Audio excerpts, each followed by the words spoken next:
Well, as we're counting down to Christmas and you're out searching for the perfect gifts, if you're shopping online, scammers may try to steal your Christmas.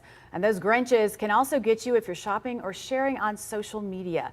We'd like to introduce you to Jason Mesa with the Better Business Bureau. You've probably seen him before. He's a friend of us here at KENS 5 with a lot of good tips on how to not become a victim and stay safe this holiday. We try. Yeah, because you don't want those Grinches stealing all your Christmas presents. It's tough, Vanessa. Thank you for the invite, as always. Well, and I was looking over some of the things about the social media gift exchanges. I mean, I just feel like there's even more ways to become a victim now. You have to be so ready. You got to be, don't let your guard down. Social media is a great place to share. You have friends, you learn. It's also a place, if you get outside of your inner circle, though, it could be dangerous. People will prey on you. People will offer you stories. We've seen the story before. And right now, in particular, everything related to the Secret Sister, the Secret Santa, it's fun. They look harmless. Yeah. But again, if you're interacting with folks that are outside of your friend circle, that could be a threat.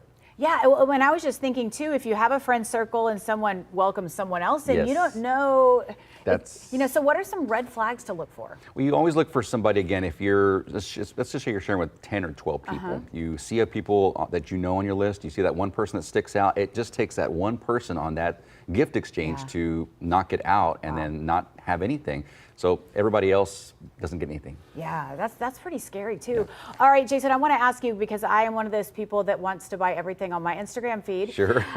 So, talk about how scammers are also, luring in victims that way. Yeah, Instagram, Facebook, I mean, they're open platforms. They're places where we go. We might see a good deal. Everybody wants a bargain. Yeah, of course. But again, at what price? If you're looking for that in-demand product that you can't find in store, and you end up looking at Instagram, you find a good deal, but you're going down a shady retailer, you don't know who it is, it looks great, but you're gonna go take a chance. Credit cards are still the best way to go. You have the max protection with credit cards, but even then, don't use the peer-to-peers. That's like the Zelles, the Cash Apps, only for friends and family. And indeed, watch the deep discounts. If you don't know a retailer, you haven't researched them, you can bounce it off the Better Business Bureau, see if they have a profile, see if they have complaints or reviews. Yeah, and that's so smart because you guys are so helpful there. Well, and one other thing I wanted to ask you about a lot of these attacks on social media is sometimes they use that emotional factor that kind of draws you in and makes you feel bad, like you have to help. Always. Fear of missing out is real on social media for sure. You fear like you're going to miss that big deal or you're not going to help somebody. That is augmented big time with social media. So yes, watch those for sure. If you're feeling in doubt, then go without. Do some extra research. Verify. I like what the team does here. They verify. They double check, or even triple check.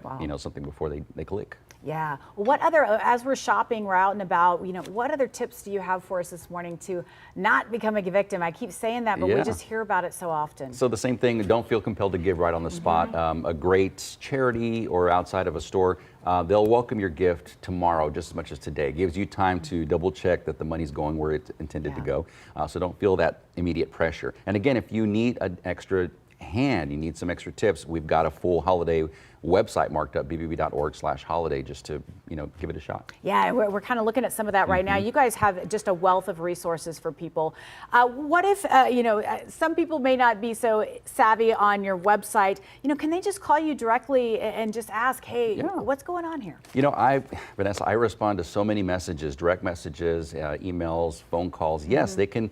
We have phone numbers on the website. You can bounce it off of us. And yes, all the time. If we've seen it, more than likely it could be a potential scam. But Scam Tracker as well is working online 24 hours a day. That's our online component. If you see something, say something like the police say, let us know. It could be that missing puzzle piece we need to help. Yeah, and that's what people need. All right, Jason, thank you so much. Once again, Better Business Bureau, San Antonio, wealth of information and resources, so you don't become a victim this Christmas, and those Grinches, stay away. Please be safe. Yeah, all right, Jason, thank you. Thank you, Vanessa. All right.